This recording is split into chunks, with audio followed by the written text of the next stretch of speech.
म्हणून ते चेहऱ्यावर दिसत होतं.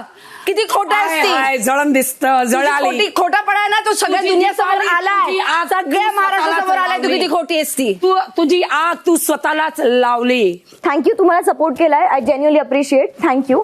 पण नको बोलू. मी तुला आता पण सांगते, काम आहे बोलायचं. तेव्हा माझं ऐकणार बोलणार ना, माझा शो आहे.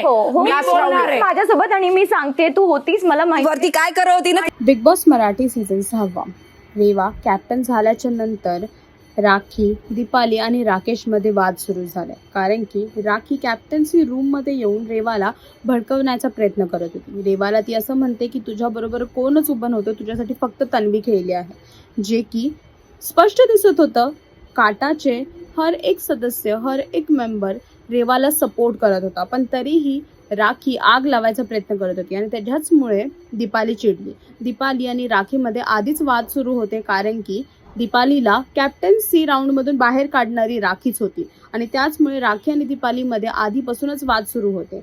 आणि राखी तिचं तोंड बंद करतच नाहीये, खूप काही वाईट बोलत आहे राकेश आणि दीपालीसाठी. त्याच्याचमुळे हे दोघं तिच्यावरती चिडले आहेत.